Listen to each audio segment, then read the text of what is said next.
Mac Power Users, episode 505. Chris Bailey and the Noah's Ark of Dongles.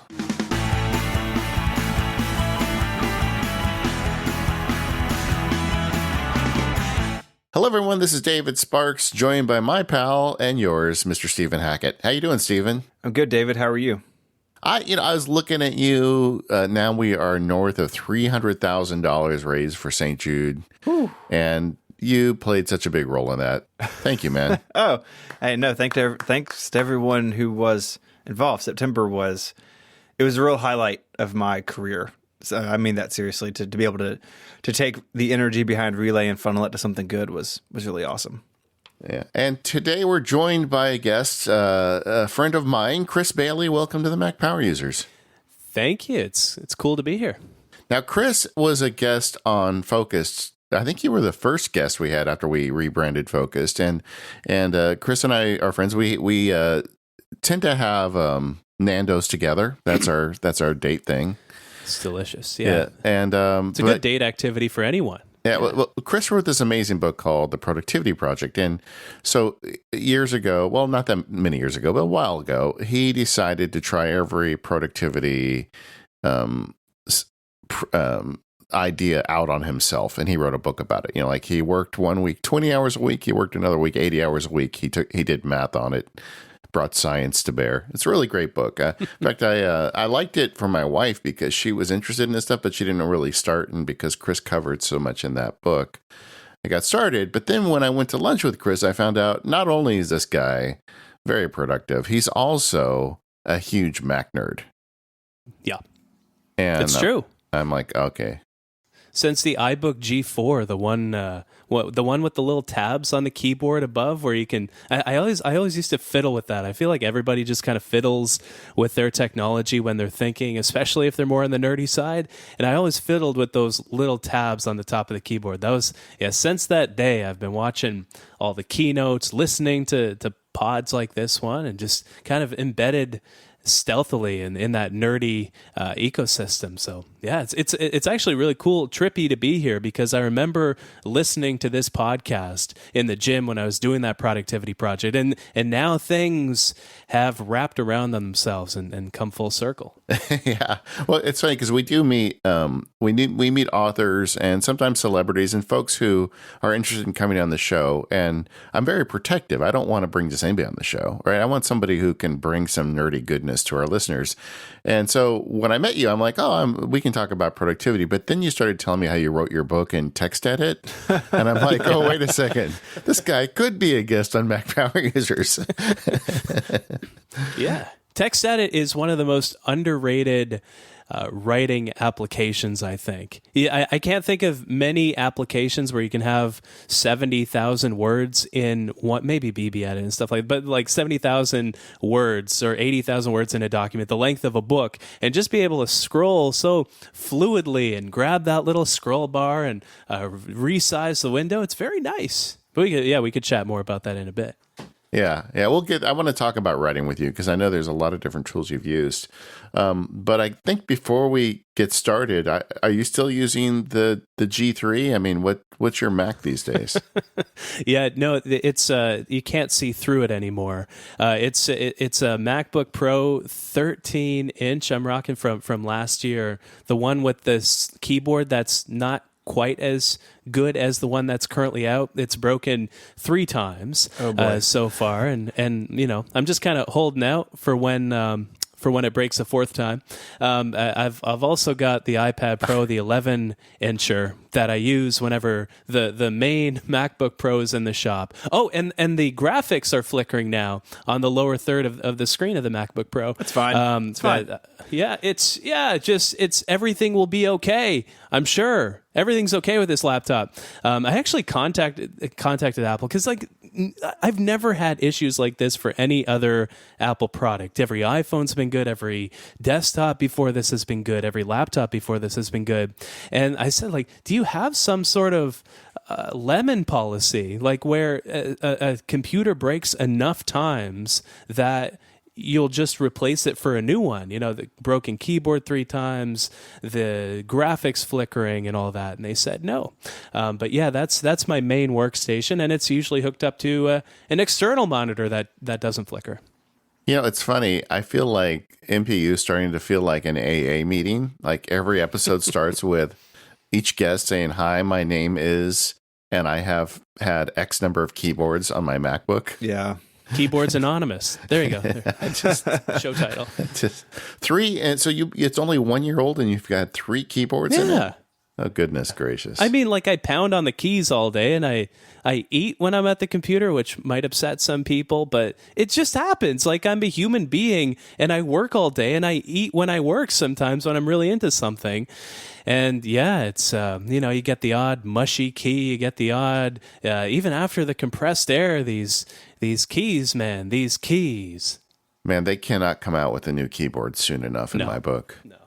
It's like at least once a week somebody asks me if they should buy a laptop now, and I have to tell them, just wait. And the downside, the rumor is that there's a 16-inch and a 15-inch footprint, which is great. More screen, that'd be awesome. Smaller footprint, and the rumor is that it's going to have a new keyboard system that isn't going to need 3 replacements in a year. Yeah, I heard that. But but what if you want a 13-inch? Yeah, it seems like it's going to trickle down from the top, and that doesn't really help people who want to buy them for their kids going off to college. Yeah, a good friend of mine just this week, he had to buy one for his wife, and it's like I hate giving advice with an asterisk, and I have to until they fix this. Yep. Have you guys encountered any reliable statistics with regard to what proportion of these keyboards break? I don't think there's anything out there that is definitive. If you look at some reporting about Casey Johnson and others who have really spent a lot of time with this, it seems like it is going down with each revision. Like I have the 2019, the year after yours, and mine, I don't use it every day, but it has been actually flawless. I haven't had a single issue. But that's just like one person's experience, and Apple doesn't really talk about these things. I think the fact that Apple released new laptops into the keyboard repair program, like here's a new computer, it's immediately covered by this thing, that to me tells enough of the story to say this isn't over yet. It's just such a black eye. I mean, it's last year when Jason Snell did his year-end report card, I had given him a quote for it. It's like it was the first time I'd ever had been, hesitant to recommend Apple hardware is because of this keyboard. And we have so many guests on the show that tell this story. So I don't know what, I don't know what went wrong, but hopefully they fixed it. And I know it takes time to get that sorted out. Like you can't just say, okay, next week we're going to start shipping a new keyboard, but it's been long enough. Yeah. Yeah. And the number of people who are kind of suffering in silence, the people who have this keyboard, the E key repeats every third or fourth time, and they just, frustratingly go back and delete it each time. But yeah, I feel people have focused on this so much, especially when you get guests coming on and, constantly complaining about the keyboard, but it really is a black eye. But yeah, that's kind of my main driver right now. All right. But you're also using the iPad Pro. Yeah. And did you get a new iPhone? I did. Yeah, I've got the Pro Gold 256, no case, the caseless, just like Casey-less. And so that's what I'm rocking. I must say, I went to the Apple Store to check out the midnight green, and I can see why it's so polarizing. At least under those lights, it looked kind of like a bit swampy to me. That was the one that I had pre-ordered, so I ponied up for the gold one. And I've also this is a good year for Chris in terms of upgrades because I got the new Apple Watch that I'm rocking with the Pride Band right now and loving that too. Yeah, I really like the green iPhone. I mean, it reminds me of Yoda. That's the way to your heart. Yeah, it is. True. It is. What do you think of? Can you tell a difference with that new camera system? I definitely can. I'm coming from the iPhone 8. I don't like to upgrade every year because I feel it's like it's kind of a weird habit to get into. Spending in my case, I spend Canadian dollars, so about 2,000 Canadian dollars every year. It just seems unnecessary. So I try to take a phone and drive it into the ground. And so I'm hoping that it seems to be like there's more of a movement of people now who say, okay, I have this phone. The year-over-year improvements are kind of leveling off. Maybe they're a bit steeper in terms of processing power and raw horsepower of the phone. Camera systems getting quite a bit better. But the phone I have is pretty good, and so the iPhone 8 isn't the oldest phone in the world. But and plus, it's more satisfying to make a bigger jump up. Like when you purposefully deprive yourself of an upgrade for a year or two or three, and then you get the latest one. It's like, wow, my entire digital life has just changed. But I'm having a blast with the wide angle lens and night mode. I've never used night mode on the Pixel, but it's so cool just to point it into a seemingly dark room, and the camera grasps at whatever photons of light it can capture in that moment and create a picture out of it. It's pretty neat technology.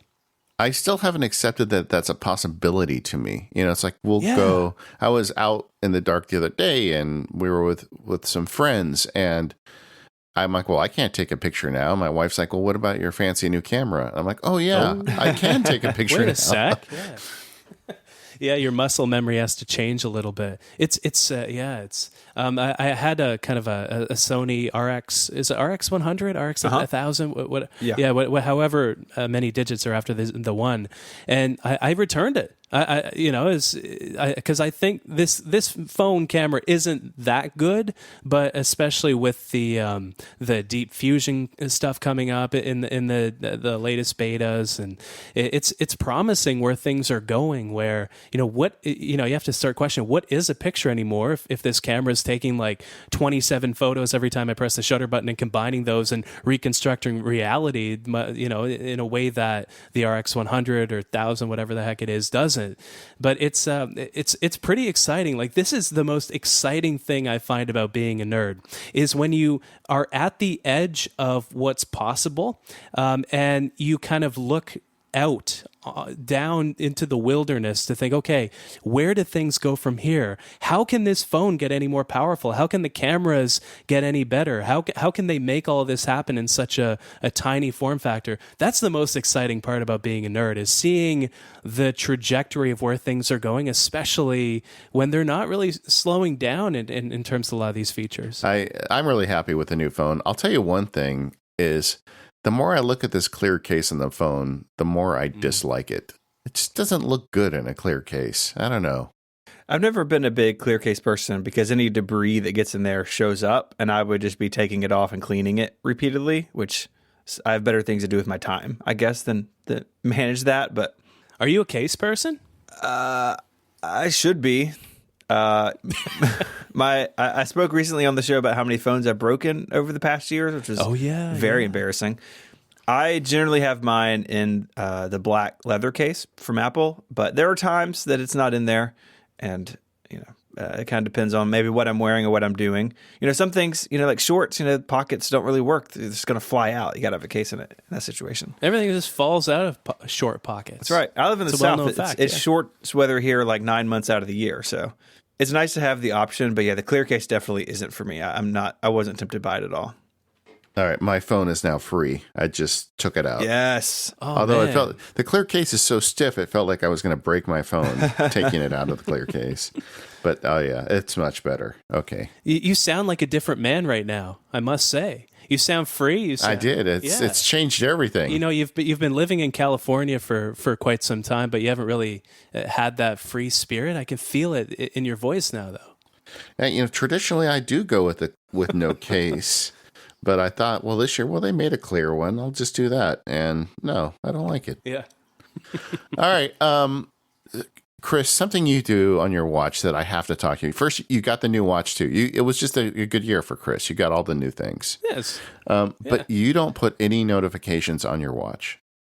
Zero. Well, one just for phone calls, and so it's kind of helpful to answer phones from your wrist. But like I study distraction for a living, Sure. and so and this is kind of like a weird line that I walk. Is okay. Like a lot of nerds listening to the podcast, like some of us are really into productivity, and some of us, like many of us, are also really into technology, and so those two worlds overlap in terms of the workflows that we have, the applications that we use, all of the ways that technology can support our life. But there are also, in my eyes, and everybody's mileage may vary, the times that technology gets in the way of living our life. And so we're having a conversation, and then our watch makes a sound, it vibrates, and it pulls our attention away from that conversation. It kind of chops that moment into a couple different bits instead of one meaningful experience. And like we get back on track pretty quickly, but it still does detract from the meaning of that experience, in my opinion. And so I said, okay, I'm going to start, instead of the defaults for this device, I'm going to start with 0 and ask myself, okay, what notifications when I go about my day, when I go about my life, would I actually like to have?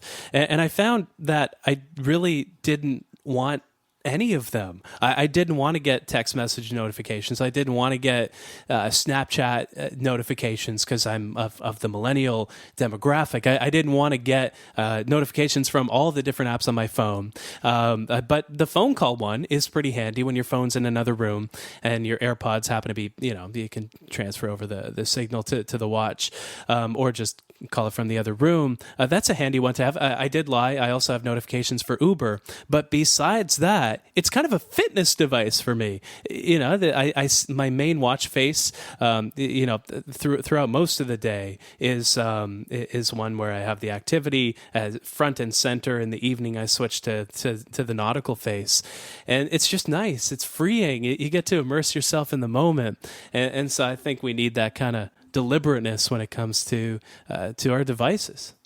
How do you guys manage your watch notifications? Maybe you've talked about it on the show, but I'm curious. Well, I'm very stingy about notifications in general. I barely let any on my phone, and even fewer get to my watch, but I do let notifications through to my watch. I mean, there are certain people that make it through. How about you, Steven?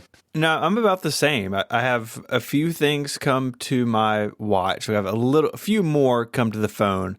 Most of the time, if an app asks for notifications, my default is no, you can't interrupt me. Yeah. I do really wish that it was just smarter about what I want on the watch.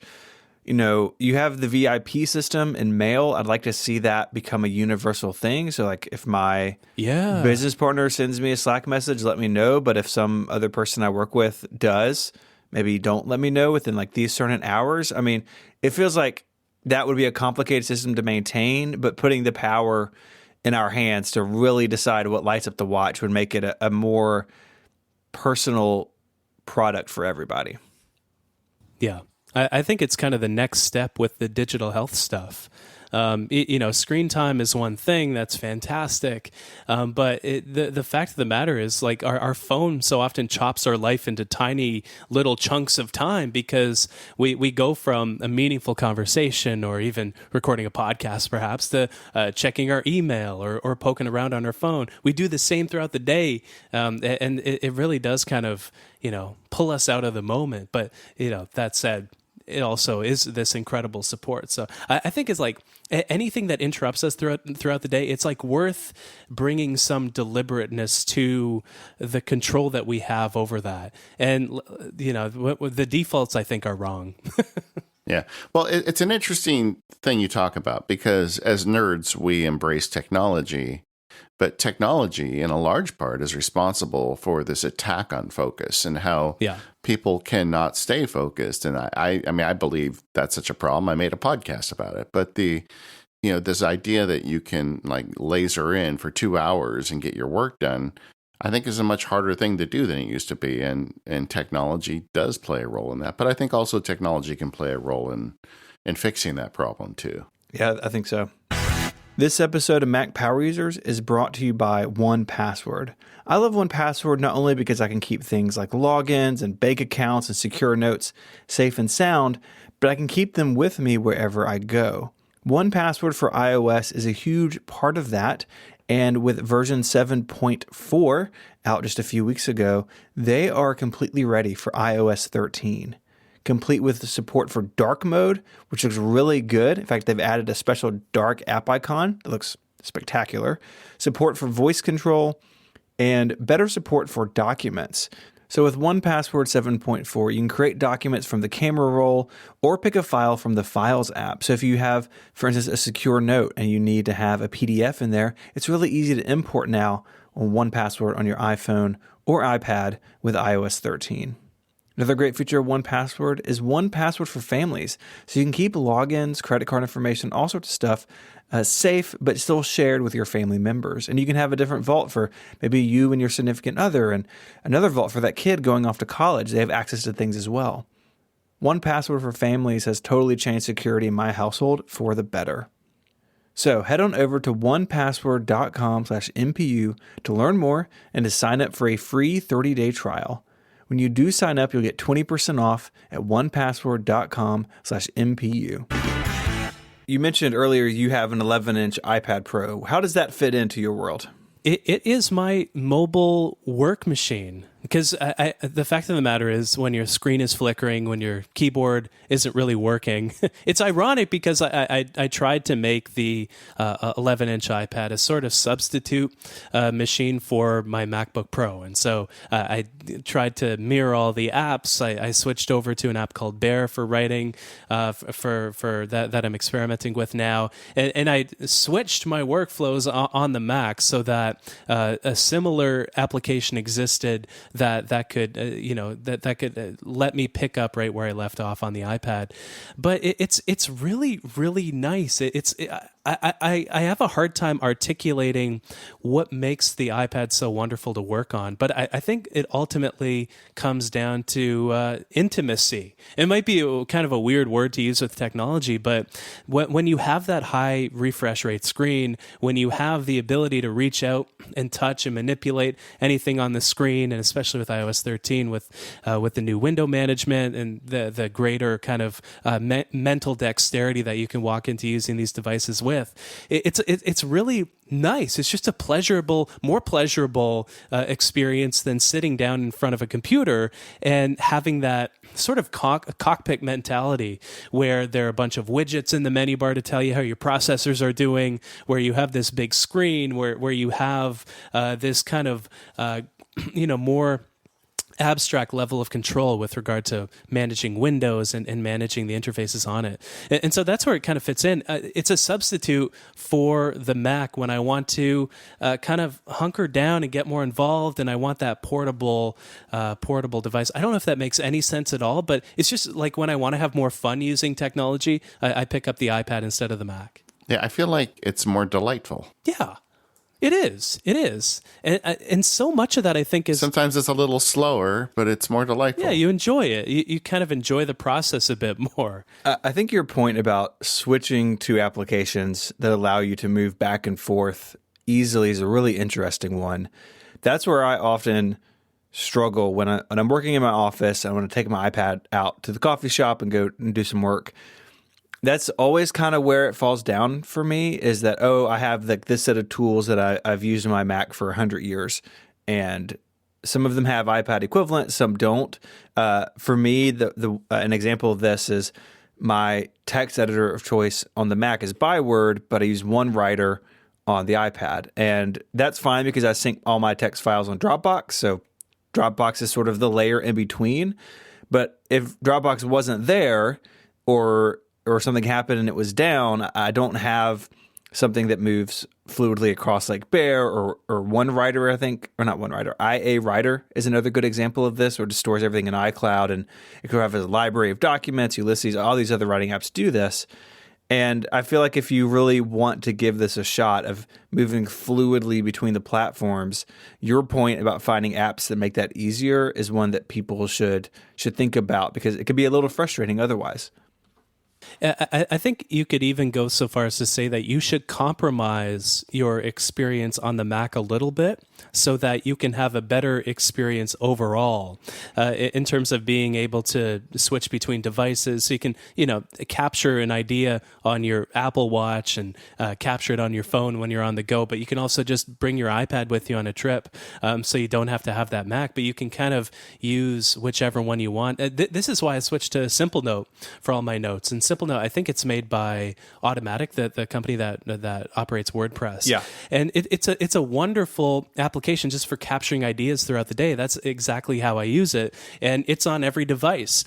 Bear is how I have a kind of a medium-sized writing project right now that I'm working on for Audible, which is an audiobook site. They have kind of an Audible Originals program, and I'm writing one of those. And it's smaller than a regular book, but that means I can try out and experiment with new things. So I'm writing that in Markdown and Bear. And so it's not as pleasant, I think. I think there are compromises to make because I love TextEdit so much, but there's no TextEdit for the iPad or for the iPhone, even though there is the occasional leaked screenshot that shows an internal version of TextEdit that is presumably used at Apple, that occasionally pops up and gives me some glimmer of hope. But it's just like it's such a better experience overall. And so it's maybe like we're a bit more attached to the Mac than we need to be in a world where it doesn't matter which device we pick up. It's a really interesting way of framing it. As someone who is Mac centric, I sort of winced a little bit, but I think there's a lot of truth in what you're saying. No, I can totally see that. We kind of have our habits, and I found myself falling into this. And the constant keyboard troubles on this laptop have kind of been a blessing in disguise, because it's gotten me thinking, okay, I'm going to need to bring this laptop in for repair. We don't have an Apple store in this small town in Canada where I live at. We have one of those authorized third party places, but They usually need to take it for a week or two.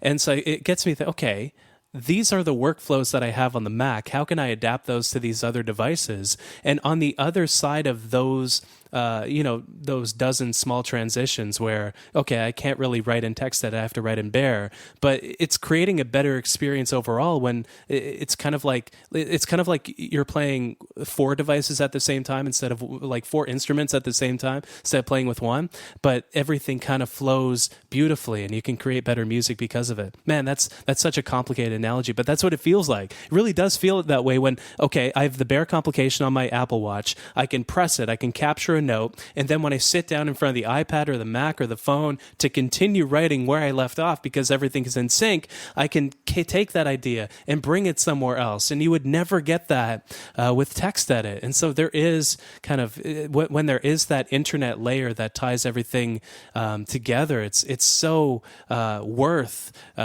coming up with some solutions that are platform agnostic. Mm-hmm. Not platform agnostic, but device agnostic. Sure. But the point that you make, and I think it's one really worth consideration, is having Dropbox as a backbone is not enough. Going between different applications, that can work, but it's fiddly. And like I remember when the iPad first came out, I desperately wanted Scrivener to be on iPad. So much so that I contacted the developer and using his money, because he's in England, I bought an iPad for him because they weren't available in the UK at the time, and I shipped it to him using his money. I mean, I didn't want it that bad, but anyway, so I tried, but I wanted him to like fall in love with it so he would make this version. And for a while, there was this really goofy system where you would press a button and it would like sync text files between a Scrivener database and something on Dropbox, and then you would be able to open them. But if you open them both in the same place at the same time, everything went up in flames, and it was a mess. But I did that for like a year or two because that was the best I could do. Well, now you have an abundance of riches. There are things like Bear, Ulysses, Apple Notes. I mean, we didn't mention Apple Notes, but Apple Notes does this. It's fantastic. There's all and I think having it be app based, if you really don't want to worry about it, I think that's probably the best way, because there is something to be said to just know you can rely on that data being there no matter where you go. And, everybody makes fun of me because I work some days in Galaxy's Edge in Disneyland, I just go with my wife. It's pretty cool. I do wear a lightsaber while I do it. Yeah, I'm the grown man walking around with a lightsaber on my belt. But I open up. I just find a shady place, open up the iPad, and go into Apple Notes or Ulysses or whatever app I'm working in, and everything's there. And it really feels like living in the future when it works like that. And something that has made this so much better for me, especially in iOS 13, is when you're tethering to your iPhone, which of course you can do anywhere. There's the low data mode that automatically kicks in, and so no background updates get downloaded. I don't even think background applications can use data when that mode's enabled. And it's great because if you're working in Bear, it's constantly syncing to the cloud, and so you can pick up any other device and pick up right where you left off, and it might use, I don't know, a megabyte an hour, however much Bear uses. And so it's such I think that's one of the most underrated features in iOS 13 is that low data mode, especially when it kicks in automatically with tethering.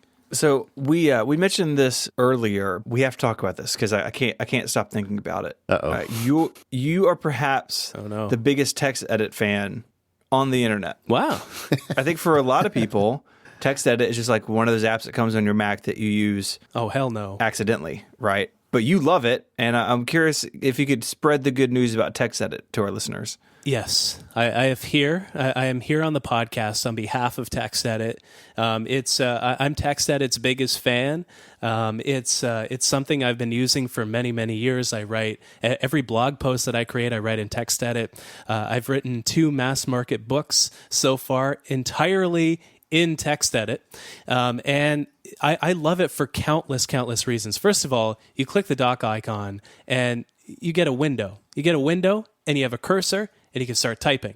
And it's wonderful. And you can these are things that I take for granted right now, but that window can be a tiny little postage stamp on the screen, or it can be the size of your entire screen, and the text automatically flows to take up the entire space. But yet it's so lightweight that everything flows smoothly. And there's this beautiful outlining mode. I'm sure a lot of the folks listening knows about it, but let me re-describe it just in case somebody needs a reminder. You're in TextEdit, and you need to get a bulleted kind of list. You just tap Option Tab, and you automatically get a bullet. And you can start typing, you can enter, you can tab again, you can do Shift Tab. There's that beautiful, in addition to this, that Alt text selection where you hold down the Alt key, and you get a sort of a mode where you can select text vertically. And so when you're moving a lot of data, a lot of writing between applications, if I capture an idea in Simple Note, I can drag that over. If it's in a bulleted list, I can just hold down Alt, select all the bullets in that one column of text, press Delete, and then boom, select all that, press Option Tab. I don't know if anybody's following or listening to the podcast anymore, but this is just it's so frictionless. The keyboard text selection, you can do this in every application where you press Alt Shift and all the arrow keys, but I find it's especially nimble in TextEdit. Zero launch time. You can the way that I love to write. I have a 27-inch monitor here. I like to put the outline of the book that I'm working on the entire left side of the page, and the book that I'm writing on the entire right side of the page. And I crank up the font size on the text that I'm writing because it makes me feel like I'm writing more, even though the text is just bigger. It's kind of like this weird, stupid mind trick that I like to play on myself, but it really does work. And you're lighting up more pixels, so you must be working harder. Yeah, that's productivity, right? Just doing more. So filling up the screen, just capturing these screenfuls of text, like how when you read a book on the Kindle and you zoom in on like the largest size of text possible. That's what my screen looks like. There's I don't know the technical word. There's like a shell script that I have where I press Command Option Control C, and it gives me an instant word count for that document because it's so lightweight that you can't really count the number of words inside of TextEdit. And it's just so lightweight. I don't really do any formatting. I don't put images in the book that I'm writing. I kind of just reference images elsewhere. And it's wonderful. It's so lightweight and it's so nimble. And I think that's what I love the most. So many people get caught up in okay, I'm going to write a thing. And so I need a distraction-free writing environment. I want an application that takes over my computer and shows me one line at a time, and everything's so simple, when really, the best way, A, to write is to have a deadline, but B, when you do have that deadline, you need something simple just to be able to capture thoughts. And I find that there's nothing simpler that I love using more than TextEdit. Now, well, you're writing these really long pieces in TextEdit. Are you doing so in plain text, or using its rich text formatting? Or are you doing Markdown? How are you styling your text? I just do rich text, and I have kind of a system that I use for myself. Every subhead is 16-point font. Every header is 22-point font. I usually break down. I usually have like 3 or 4 individual documents for a book. So a book, if a book is about 250 pages, that's about 70 to 80,000 words for a typical nonfiction book, which is what I write.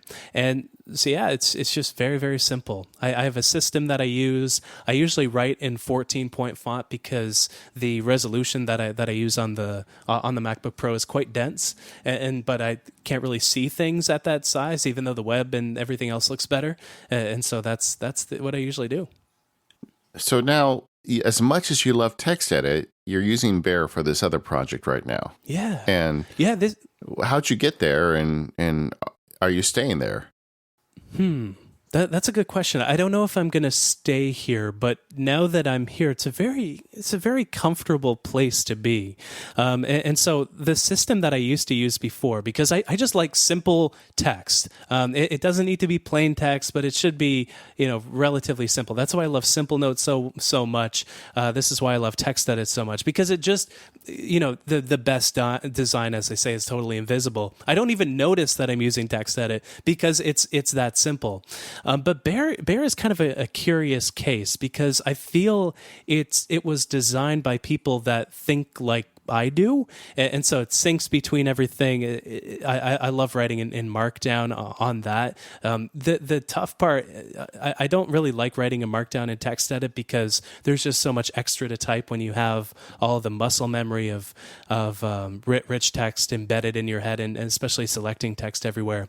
But I'm really liking it, especially the sync across devices. I can pick up anywhere. If I'm writing on my iPad, say at a coffee shop or in my office or on an airplane, I can, as long as it's synced, I could just take my phone, and if I'm in the car afterwards and I have an idea or a thought on how to continue something, I can open up that chapter that I was just working on and continue typing away at it and capture thoughts. And it just syncs so beautifully between everything there. It's hard not to love it. Yeah, I get it. So, and it's funny because it sounds like TextEdit does a better job for you at your Mac. Oh, absolutely, yeah. If TextEdit was available on the iPhone, on the iPad, forget about it. I would write that way every single day, but it's not, so I don't. Fingers crossed for your future, I guess. You guys have seen those screenshots, though, right? Oh yeah, a couple of years ago, it was like, here's the icon. It's definitely coming this year, and it never happens. Never happens. Never quite arrives. Maybe iOS 14, if there's only one new feature in iOS 14, TextEdit support, I will be, I will be a happy man. We'll have to have you back in that case. And everybody else will be very disappointed. Well, there's just so many apps for writing now.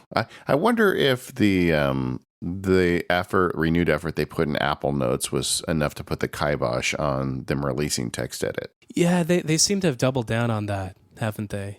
Especially with collaboration. That's kind of my main place where I do collaborative notes. And so I have a list of my travel dates. And so I don't really keep too close track of where I'll be traveling to and when, or else I'd go crazy. But every week or two, I look at the dates that I'm going to be in different cities, and that's a collaborative note that I have with other people. My wife and I have a note for all our games of cribbage that we've played before we capture them into a spreadsheet that charts who's statistically significantly better, and just like kind of random notes for capturing ideas, especially with the Apple Pencil. Like what a beautiful feature. You have an idea on the go, tap the screen, you get a note that comes up that you can capture anything that you want.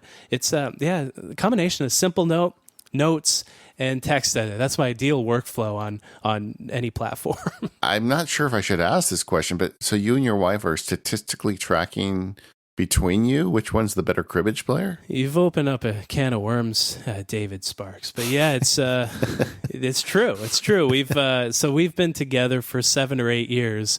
And we love playing cribbage, and she has her degree in data science, so she's perhaps a bigger nerd than I am. And so we have a spreadsheet, an Excel sheet of every single game of cribbage that we've played, and who is statistically significantly better. Which I'm happy to announce here officially on the podcast that I'm the better cribbage player, but she's the one who programmed the spreadsheet in the first place. So who's the real winner, right? Yeah. Maybe she is. Knows. I'm sorry, that tickled me. That's really great. But one last point on this, I can never get off the topic of text on this show, but you like Bear. Have you thought about just trying Apple Notes as the be everywhere writing app for you, because it does rich text, which it sounds like you have some desire to use that, and it is everywhere. Honestly, no. And I can't really see myself ever using it to write a book. And, please replay that comment for me 3 years down the line when I'm writing the next book in Apple Notes. But I don't see it that way. It doesn't fit into my mind that way, as this long form writing app. And I think the main reason is I don't trust it. There have been so many syncing issues with notes that I've experienced in the past, where notes, these conflicting notes and notes disappearing. And I need to be able to trust an application for me to rely on it every single day. And maybe that's why I love TextEdit so much. Maybe I'm just so risk averse that I use TextEdit, but I haven't found anything really better than that. And TextEdit won't up and vanish. It's not going to make a note disappear like some syncing issue on Apple Notes would. And it's gotten so much better that I don't even know if that's worth complaining about. Maybe I'd think about it totally differently if I needed to create a new workflow from scratch today, but I just don't think about it that way, and I think it's because of that issue of trust. I've been a Mac user since I was a young teenager, and I've been through the .Mac syncing issues, the iCloud syncing issues, and it's so much better now. But I just don't trust it.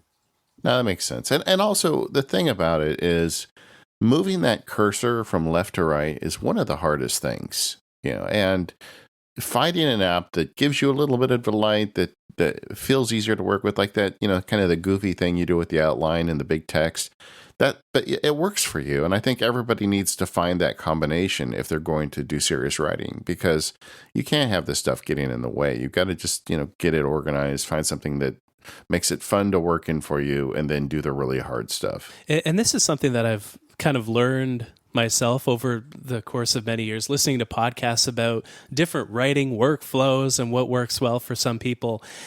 Don't listen to me. It might be entertaining to listen to what some productivity nerd, does for his workflows, but look at what applications you love, and this is something that again, I've learned the hard way. I've listened, I can't count how many episodes of Mac Power Users and articles of workflows and the Suite Setup articles that I've listened to and thought, okay, I'm going to do that for a while.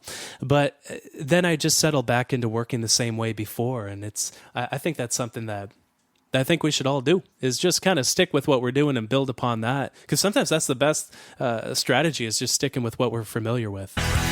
This episode of the Mac Power Users is brought to you by TextExpander. Visit textexpander.com/podcast to learn more and get 20% off your first year. Text Expander is the productivity app that I use every day. I love it because I've got all this automation built into Text Expander. It doesn't just expand short bits of text like my cellular phone number or directions to my house. It also does really advanced things that Mac Power users are going to love, like Apple Script support, so I can automatically address emails or the fill-in fields when you're doing form emails, and you can just type in a name and it does the rest of the work for you. The gang at Smile has been hard at work for Text Expander for iPad and iPhone. It now supports dark mode and more of those cool iOS 13 features. And with Text Expander for Teams, you can unify your organization's voice with shared snippets. And I do that at my MacSparky Empire. My assistant has access to the snippets. We have shared accounts, and it's awesome. With the teams, you can manage who sees what snippets by different groups or departments, so customer support and sales just see the snippets they need. And you can make everything you write repetitively available everywhere you type: text documents, spreadsheets, web forms, and more. For example, my billing for my legal practice is done through a web service, and every month I just go in there and do all of the introductory email stuff to the clients, all with Text Expander right in Safari. And best of all, it's available for macOS, Windows, Chrome, iPhone, and iPad. And if you're a show listener, you get 20% off your first year. Just go to textexpander.com/podcast to learn more about Text Expander, and let them know you heard about it here on the Mac Power Users to get that 20% discount. Once again, that's textexpander.com/podcast, and tell them you heard about it here on the Mac Power Users. So, Chris, in addition to writing, you've had some success, which means people want you to come talk to them as well. And when we were on the phone last, you were telling me about all the trips you take, and you do quite a bit of speaking. I wanted to take a minute to talk about that. You know, how do you prep for that? What's the workflow for going and giving a speech somewhere? I just wing it every time. Oh, is no, that I'm just it? kidding. No, I make a deliberate effort to look at the elements of my work where I deliver unique value. And there aren't many things, I must be honest, that I deliver unique value through. Writing is one of them, doing research on productivity, looking at the science behind productivity, which not enough people do. And speaking is a third one. And so everything else kind of supports my work.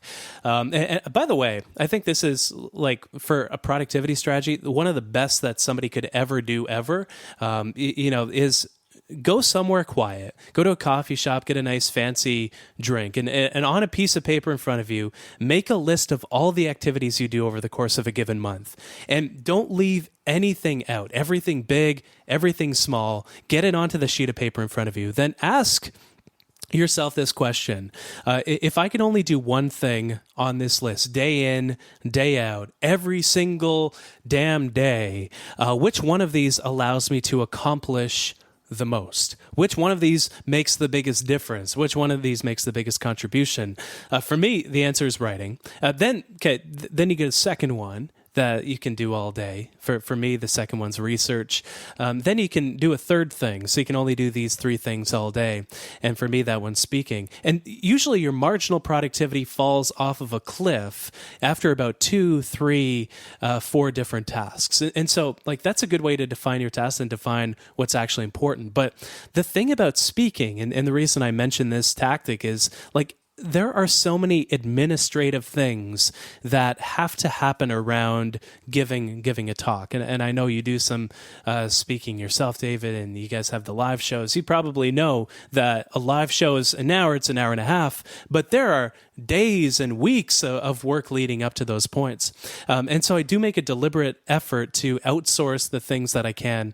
I'm fortunate enough to work with a couple of assistants that help me out with this stuff, that book travel, that manage the logistics. And so that really does make the main thing in my workflow for speaking, making the slides, because I like getting down and dirty in Keynote. One of the best features of any Mac application is Magic Move in Keynote, where it's a transition between two slides. And what it does is it looks at all the differences between the two slides and it elegantly transitions between them. And so you can make text grow and shrink between sizes. You can make images grow and shrink between. So you could just move objects from one point of the screen to another between slides. But the workflow is I get the contract for a talk. I have a pre-event call with the person, and then I sit down, usually at my favorite coffee shop, to write down the list of strategies that I'm going to want to share with them.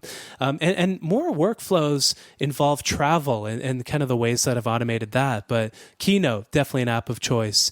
The Logitech Spotlight Clicker is probably one of the best clickers on the market today for transitioning between slides and highlighting different information in a slide. But it's something that I love doing, and so I have kind of that a little bit of a workflow around it. I was at when you're at WWDC, I met with some of the iWork team. We had lunch together, and we were just talking about things I do with iWork and what I like. And at one point I said everybody owes a beer to the guy who came up with Magic Move. Yes. And then a guy like 2 seats down from me just raises his hand and looks at me. Hero. Not all heroes wear capes, right? Yeah, he should have. Yeah, he should have. I right before that came out, I was in the middle of a trial where there was water damage to a house, and I had to animate water droplets going through a wall. And I spent hours and hours animating each little water droplet. And then we did the trial. Then I went up to Macworld, and they announced the new Keynote and this Magic Move. And I just looked at that and went, wow, if I only had that last month, But it's honestly one of the best features, even for animating like a simple video for the web. Like, forget about slideshows. Yeah. What about a screen recording where you just make a simple video? I don't know if you use this in screencasts and stuff like that. I do. But it's so powerful. Yeah. Not surprised at all. Yeah. So Keynote is usually your weapon of choice. And then you've got your clicker and you're good to go. What about when you get to the event? How do you know? I assume you bring your own Mac to the event. Yeah, it's in kind of the like the tech rider that I have, that I will bring my own laptop and I will never surrender the laptop at any point in the event because, who knows if you'll ever get the laptop back at that point. But I think like something that would be curious to highlight is the travel, because I'm on the road probably 50-60% of the time. And one of the best things that somebody who frequently travels quite a bit, and I think they're a sponsor for this episode, is a text expander snippet with every thing on your pack list. And so what I do is I type pack list, and usually in TextEdit, because it's the best text application on the Mac. Yeah, okay. And so it pops up a little window, and you can program text that is snippets, of course, to ask you to input numbers in response to questions. And so it'll ask me, okay, how many days are you gone? And I'll type in 5 or 6, and then it'll pre-populate all of the numbers of things that I could need to bring. So it'll pre-populate with 5 pairs of socks, 5 pairs of underwear, 5 this, 5 that, 5 shirts, 5 things. And what you do on this text expander snippet is you make a list on that thing of every possible thing that you could want to bring on a trip. And then once it expands, you just delete the stuff that you won't need to bring. And in this way, knock on bamboo, I haven't forgotten a single thing on any trip in the last 3 or 4 years, just because, unless I accidentally delete it in this note by mistake. And it's a wonderful, wonderful system for never forgetting anything. Or when you think of something new, you add it to the snippet, so it gets added to the next time you run the snippet. Yeah, we just did a whole episode on automators on packing lists, and that was one of the ideas was, hey, why not just make a master list, and then you can always pull from it for every trip. But the idea of the text expander snippet's cool, so you can insert your number. Nice. And then what about connecting your computer to these strange devices as you go on the road? with strange device. Which strange devices? Like the projectors, Oh yes, the classic USB-C Life. I encountered somebody who was still using a DVI the other day. All right. Believe it or not. Wow. Not everybody.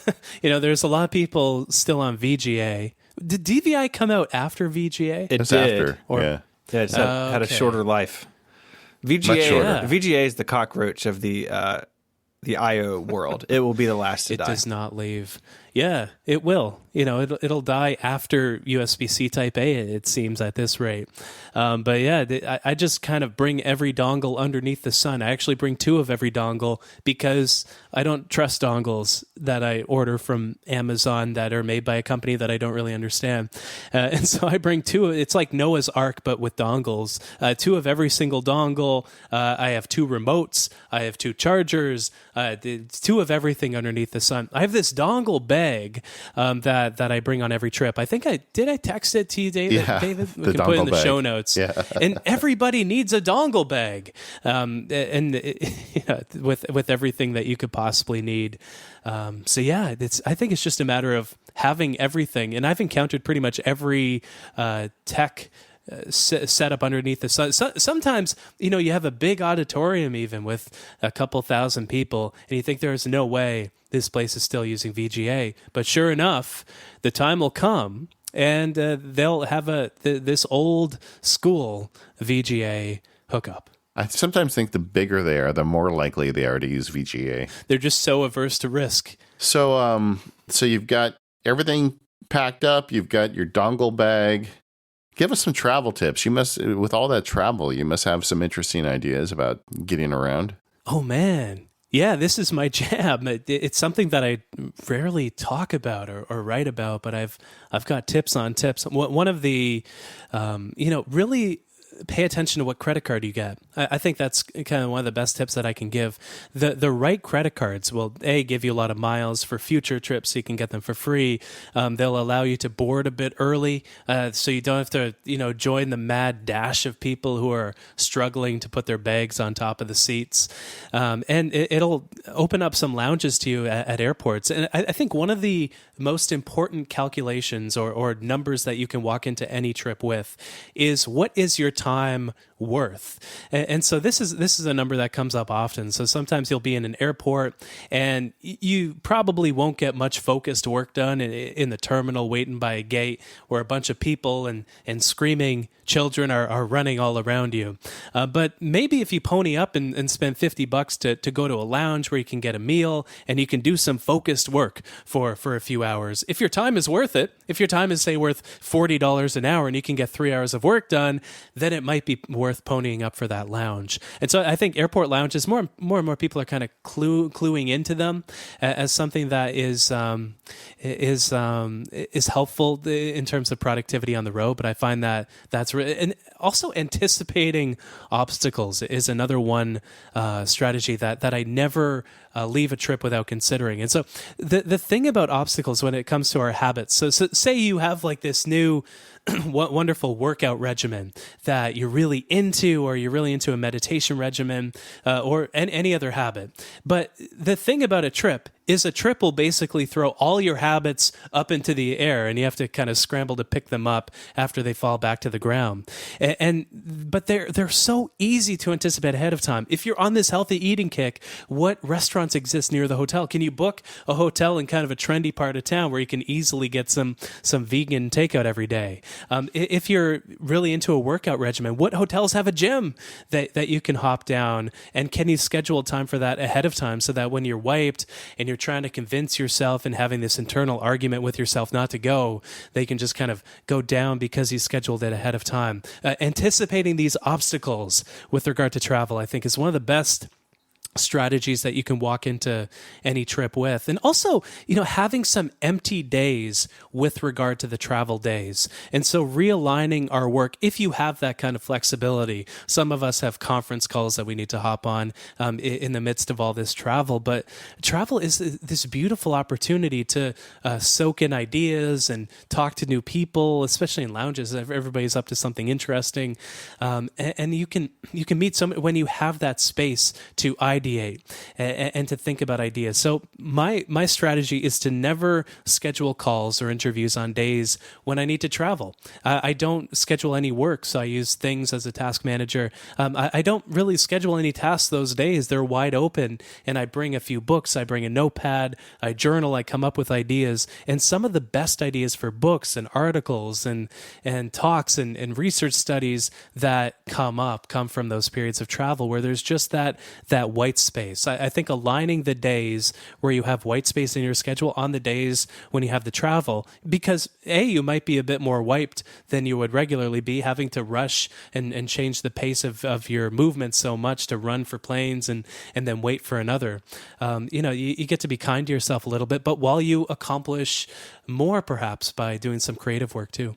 It's funny you say that because I'm speaking next year at an event, and I just recently made my travel arrangements, and I booked myself in an entire day early at the hotel, and I was going to treat it as like a retreat day. It's in New Orleans. I'd never been to New Orleans. I thought, well, that'd be a nice day to go find a quiet place and think about things.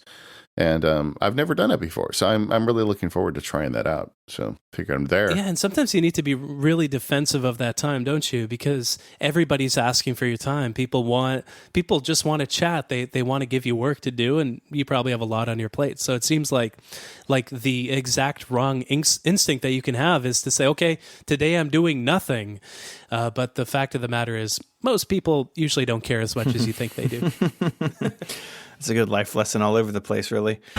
This episode of MPU is brought to you by Eero. Eero is a game changer because it means being able to access your internet from anywhere in your house. There's always that one room with unreliable Wi-Fi connection, or maybe you're out in the yard and dropping off the network, or maybe you're trying to catch up on YouTube videos and have to deal with buffering. Well, Eero blankets your whole home with fast, reliable Wi-Fi, eliminating poor coverage, dead spots, and buffering. You'll get a consistently strong signal wherever you need it.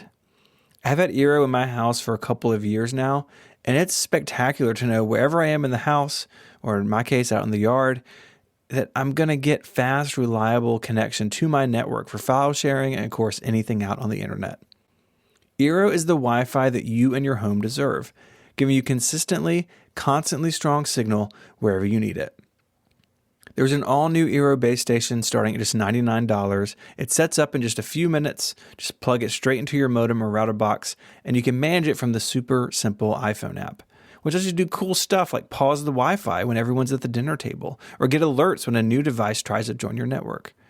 Eero simply fixed all my Wi-Fi problems. No more dead spots, no more buffering.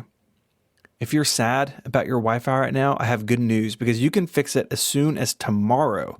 Go to Eero.com/MPU and enter the code MPU at checkout for free overnight shipping with your order. That's Eero.com/MPU, and the code MPU at checkout to get your Eero delivered with free overnight shipping. Our thanks to Eero for their support of this show and Relay FM. So, Chris, you're a writer. You're doing these presentations, traveling the world with your dongle bag. You make me sound so important, man. I know. I'm not that important. You are important, but you also are part of a small business, and I'm curious what sort of tools you're using there with your business and your team, and how that looks. Yeah. So for tasks, I think I mentioned it very briefly. I love using Things. It's one of these applications that, maybe it's not as powerful as some other solution that doesn't sync between everything. But, if you're on the road and, you have an Apple Watch with you, it's beautiful to fire up Things and press the little microphone button to capture something new into your inbox. It's just one of these things where if you're in that beautiful, luscious walled garden that Apple provides us all, you can easily kind of find yourself working across devices with that. So that's what I use. And as a general rule, I try not to do too many things on a daily basis, because if I'm trying to do 20 things throughout the day, not all of those have equal importance usually. Maybe 15 of those are something that can be delegated or eliminated or just kind of things that I can say no to in the first place. And so things, I usually have probably 5 or 6 things that I do every day that usually are focused tasks. They're writing, they're researching, they're coming up with a presentation, they're something along those lines. But I love using things for managing tasks. And I just use Apple Mail for email. And I love having, I have an autoresponder on every single email account that I have that says, in order to do some focused work, I check my email every day or two. And if you need anything important, please contact these people, depending on what you need. And so that kind of manages expectations for that. And I use Fantastical because it's one that's available for every platform underneath the sun. So it's very, very simple. I think, the email system that I use, incredibly lightweight. The task management system that I use, lightweight. Calendar, very, very lightweight. And, as you can imagine, I write about productivity. And so a lot of people say, okay, you write about productivity. Would you like to review this productivity application for managing tasks or for a calendar or for email? Those are kind of the 3 main ones that are productivity centric. But I find myself coming back to these solutions because instead of looking for a hack to do email better, I want to look for a hack to do email less. And so that's where I direct my focus so I can do more focused work throughout the day. Now, I'm curious about that autoresponder. So every email that comes in gets an email immediately back from you saying, hey, I'm busy. I don't always read it every day. Yeah. And it's always a different excuse. So right now, it's I'm deep in a writing project. But then once I'm done with this writing project, it'll be, I'm so sorry, I'm deep in some, now everybody knows my secret, but I feel, the productivity nerds will just listen to this one. But if I'm in a heavy period of travel, I put that in. If I'm taking a vacation, I put that in. So I'm taking some of my own advice right now.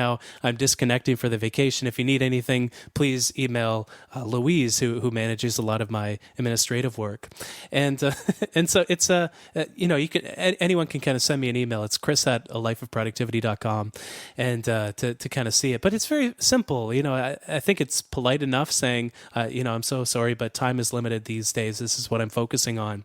And this is one of those strategies that I don't think would work for most people because not everybody is a small business owner who has the luxury of not being responsive 100% of the time. But the less responsive you are, the more focused work that you can do, and the more focused work you do, the more productive you become, I think.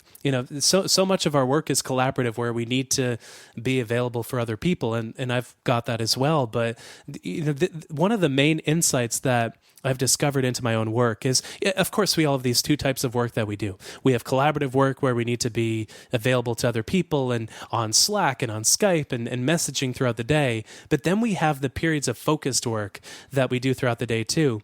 And I think if you're a small business owner, 70, I'm just making up a number, maybe 70, 80% of the actual stuff that's important to you that will move your business forward comes from that focused work. And so anything you can do to, kind of be respectful for people who want to email you and be accessible so much of the time, but also be focused the rest of the time is very, very critical. Email sprints, not to load this answer too much, but email sprints are one of the best strategies that I found for this as well. So a couple of my friends are managers at Microsoft, and one of them, his name is JD Meyer.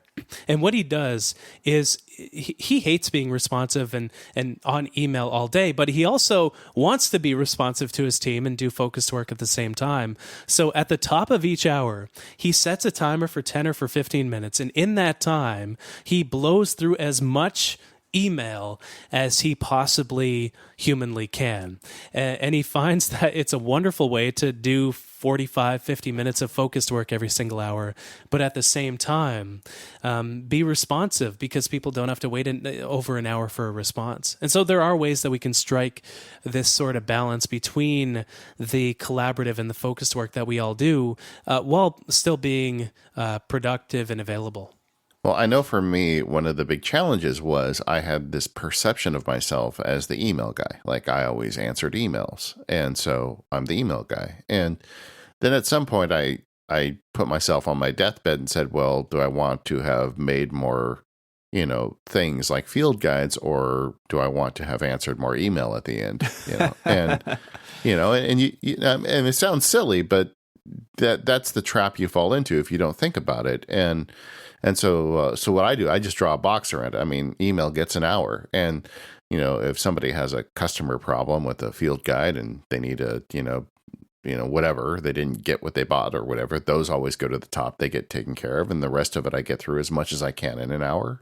At the end of the day, that's as much time as goes into email, and it took me a long time to kind of get comfortable with that, because instinctively I felt like, well, but you're the email guy, I'm like, no, actually I'm a guy who makes things, and I think that's more important to me. So it takes a while to get through that. So I was curious, when you did this autoresponder, was there much negative reaction to it? Maybe, but I didn't see it. Maybe people think, oh man, this guy is such an inflated sense of self-importance. I thought he was this friendly Canadian productivity guy, but it's like, no, we gravitate to any task that makes us feel important or provides us with validation. I know that tendency in myself, and so I'm actively working against it, so I have more focused work time. One other strategy that I think is worth trying, that I thought I'd get some negative reactions from, but that people ended up loving and started doing themselves, is the 5-sentence rule. And so the 5-sentence rule goes like this. So in your email signature, you make a little note that says, maybe delete the like 500 page or 500 word little description of why people shouldn't print your email, and then put in its place a note that says something like, to respect your time and mine, I keep every email I send to 5 sentences or less. And it's a simple little nudge, but because you have to think more about the emails that you send. People love getting short emails. You don't send this big blog post in a message. You have to be more thoughtful. And you'll find that people start using this strategy themselves as well, if you're anything like me. And so, there are some simple things like that we can do. I thought when I started doing that I was the biggest jerk in the world. But then I started getting emails from friends and colleagues and people that I knew that had this exact same note in their email signature. And so it's one of these that, and if you want to send something longer than 5 sentences, that's a good cue to pick up the phone and call the person, or arrange for a Skype meeting because you hadn't seen them in a while, or walk over to where they're working and say hello and ask them a few questions of whatever you wanted to write in that email. It's a nice little nudge. And I think it's kind of like when we're walking around town, it's the classic spotlight effect where we think, okay, I'm wearing a weird combination of shirt and pants today. Everybody's going to be staring at me. Everybody's going to be judging me, but no, people are so caught up in their own business. And I think email is kind of the same way. People usually don't notice that it takes you 12 hours to respond to something. They're just happy it took you less than a day. I think I'm going to make mine say, every time I write more than 5 sentences in an email, a puppy dies. Oh, man. That's intense. Will there be any? Yeah, that's... I'm not Canadian. Well, I'm a little Canadian, but not enough, I guess. Not that friendly. You got that Canadian spirit, both of you do. I must say. I am French Canadian, man. Are you actually French Canadian? Yeah, my grandfather was 100% in French Canadian. Quebecois. Yeah, that's cool. Do you have a lot of Canadian listeners? Yes, we do. Yeah, the nice ones. Yeah, no, I'm gonna get in so much trouble. Yeah, get in so much trouble. Please don't email. Yeah. This episode of the Mac Power Users is brought to you by Hover. Make a name for yourself and get 10% off any domain name. Go to hover.com/MPU. When you have that one big idea, where do you go? For a ton of entrepreneurs, Hover is that big leap because your business starts with a domain name. Hover has over 300 domain name extensions to choose from. No matter what you want to build, there's a domain name waiting for it. And they have excellent technical support to answer any questions you may have. And they're dedicated to getting you online, not upselling you. Hover has free Whois privacy so the bad guys don't get your information, a clean user interface, monthly sales on popular top-level domains, and it's easy to see why Hover is the popular choice for people starting a business.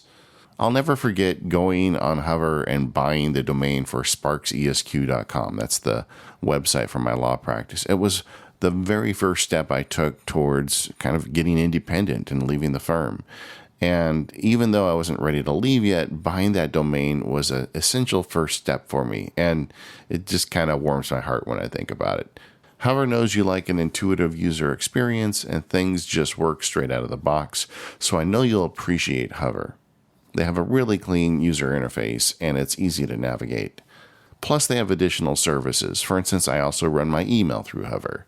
So get started on your next big adventure. Buy your domain and start using it today. Go to hover.com/MPU and get a 10% discount on all new purchases. That URL, one more time, is hover.com/MPU. Make a name for yourself with Hover. Our thanks to Hover for their support of the Mac Power Users and Relay FM. Chris, I always like to end the show with guests hearing about a few apps that delight them and help them get their work done. And you delivered. You gave us a great list here of stuff you use to get your work done. A couple of these we've already covered, like Fantastical and things. But there's a lot of apps here you're using to get your work done.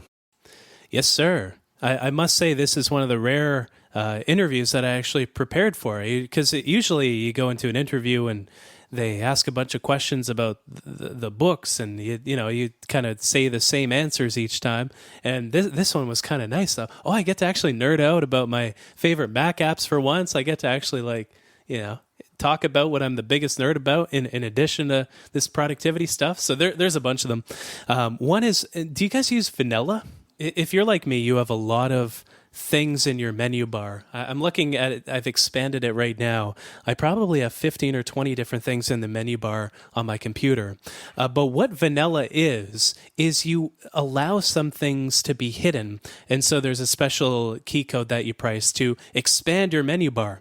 And so the default state for my menu bar is I have the volume, the internet, the Wi-Fi, the power, the calendar, and the current temperature outside because of Carrot Weather's nice Mac application. But if I press this key code, the menu bar expands to include Dropbox and Spotlight and Alfred and all the different other icons that are up there that you might want to use sometimes, but not all the time. And so it's a nice way of maintaining things, very, very simply and cleanly, and your menu bar looks a lot cleaner. Another one made by the same developer, I forget his name, is Rocket, and where you type, it kind of introduces that Slack thing where you type, I think, what do you call it? A colon? Yeah, colon.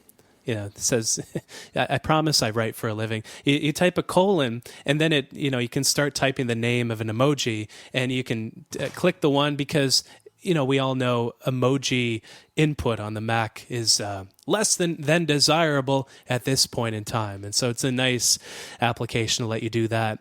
Trip mode. Do you guys use trip mode? Yeah, I'm using it right now. Lifesaver. Yeah. The data saver, because when you have it enabled, you get to tell your computer which applications can use the internet. Yeah. And so low data mode is wonderful on the iPad, but from what I know, it doesn't exist on the Mac, does it yet? No, it doesn't. No, so it's a nice kind of low data mode until Apple does that and also puts LTE on their laptops, which is hopefully forthcoming. Freedom is. Let me just interrupt there for a little bit, because for folks who aren't familiar, trip mode. So what it is, a menu bar app, but the idea of it is whenever you are on, whenever you're tethering to your phone, it can automatically turn off all the stuff you don't want, and it's great because it like Chris was saying, it saves you a ton of data. If you ever spend time tethering or using like hotel Wi-Fi where, every 1 and 0 feels like it costs you money or is very slow, you want to go ahead and use something like trip mode. It's also great for podcasting because like I run it before I start recording, and it shuts down Dropbox and a whole bunch of stuff on my iMac that I don't want having, using up bandwidth in the background while we're recording a show. And it is one of those apps that as soon as I saw it, I thought, well, they're going to Sherlock this like as soon as they get a chance. And it's been out for years now and they never have. I'm kind of surprised. Yeah, it's I use it at every single coffee shop because I never I never attach to the coffee shop Wi-Fi because No, that's bad. it's just public Wi-Fi, Yeah. and it's a great way to just use a few megabytes instead of having Dropbox sync in the background and iCloud sync in the background every time you connect. So it really is a I remember the dark days before trip mode, and I'd like go on a trip, and back when the monthly caps were pretty low on tethering. And I remember one in particular where we had finished recording a show, but for whatever reason, Katie re-uploaded the audio to the Dropbox, and I used I used up like 90% of my monthly bandwidth while I was asleep. I woke up and I got a message from AT&T. I'm like, well, that was kind of dumb. Yep, it'll get you. The one that always gets me is iCloud photo library. Like, imagine if you're traveling, right? You're taking much pictures with your phone, and then you open your MacBook Pro and it tries to download 32 images over hotel Wi-Fi or LTE or something. It's like, no. Like, this can wait until I get home. Just hold your horses. Yeah. In trip mode, you just uncheck photos, and it no longer has network access. It's a really solid tool if you are traveling at all. Do you guys know if some applications are smart enough to not use the tethered data? I don't think there's anything in macOS itself that signals to other apps that we're being tethered. So I think the Mac basically treats any internet connection like a fire hose. Yeah, I think the way the apps, if it's a 1 or 0, they either have internet access or they don't. I think that's right. And if they do, then it's going to use as much as it can. Just 2 shades of internet. Okay. Yeah. Damn. Yeah. Hopefully you're right. I don't know if it feels to me like, will they make a Mac with a built-in LTE? I don't know. Yeah, especially when everybody has a phone in their pocket that they can easily tether to. Yeah, maybe they feel like the tethering is the answer. I don't know. But then who knows? Maybe we'll get an ARM Mac with have like an iPad on the inside. That's the dream. That's the dream, isn't it? Mm-hmm. Then you get TextEdit everywhere, Chris. You get it everywhere. What's your dream Mac? Like, if you can have any Mac, any form factor, what would it be? I'm going to let Steven go first because he thinks about this a lot more than I do. I mean, I am very excited about the Mac Pro. I'm not a big notebook user. I mean, because I have a home studio, right? But in thinking about what's realistic in the future, if we move to ARM, having a notebook with, 12, 18, 24-hour battery life, it would be just the golden thing for me. I carry a 15-inch MacBook Pro, which is awesome. I really love it, but boy, do I have to carry that power adapter around with me. So that's the most exciting thing to me in the future is, can I get further and further away from an outlet with my notebook? And ARM is a huge gateway to that future. Yeah, for me, I mean, my dream Mac right now is the one sitting on my desk. This iMac Pro is amazing. Like, I do video stuff on it, and it's super fast, and it's gorgeous, and it's beautiful. And when I record a podcast, it's whisper quiet. I don't know that I could, I could come up with a better Mac than this one. As to the idea of that, like, super portable all day ARM Mac, I like that idea. Like, there's certain things like Keyboard Maestro. There's some things I'd like to have on a portable device, but as the iOS and I guess iPad OS gets stronger, it becomes less of a priority to me because generally I can get most of my work done on an iPad. Yeah. So like I guess, Chris, when you when you got your Mac in to get the latest keyboard, how well do you do just using the iPad? Yeah, pretty good. I think I can accomplish 80 to 90% of what I do, and the remaining 10% are the cockpit type activities where, I need to be hunkered down at a computer because I'm restructuring this book and moving these vast amounts of text in like 5 or 6 different TextEdit windows, where 3 are just a temporary holding place for the other 2. And so it's I think there's kind of no substitute for those 10% tasks, at least right now. But it's I do pretty well. I was thinking about my ideal Mac the other day, and for some reason, whenever I get a new iPhone, I can't stop thinking about Samsung has that. I think it's called DeX, DEX, where you have a dock for your phone. Is that what it's called? It is. Yeah, where I just think, okay, what would that look like if the Mac goes ARM? And so there could be kind of like a front row type interface for the iPhone where you put it in the dock and then it fires up Mac OS 10, which would run well on the current the A13 that's in there. What if there was a dock where you can BYODKM, that classic setup, put it in the dock and then have it connect to a monitor that it drives and a keyboard and a mouse? What if there was kind of a little shell that looked exactly like the MacBook Adorable that you put your phone inside of, and then it turned into this full-fledged computer? Maybe the technology of that is so far off, but I just can't stop thinking about that when I get a new iPhone. I see how powerful it is, and so all the headroom that isn't being used by VR stuff and by games, it seems like that could serve that purpose.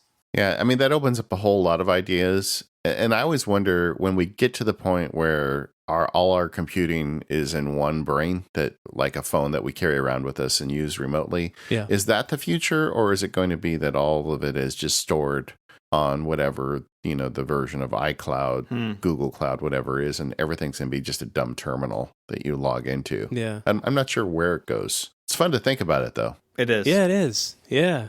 It's but until that day, we have some nice Mac apps. Freedom is another one that I think is worth exploring. If you find that you use a Mac and you struggle to focus sometimes, Freedom is this application where you fire it up. It says, how long do you want to focus for? You say an hour. And then you can specify a block list of sites and applications that you're not allowed to use during that time. And so if I'm writing and I find or maybe reading some research studies that I find especially aversive, I'll fire up Freedom and use that. iStat menus, I love, even though I'm not, a huge nerd, I'm kind of a medium nerd.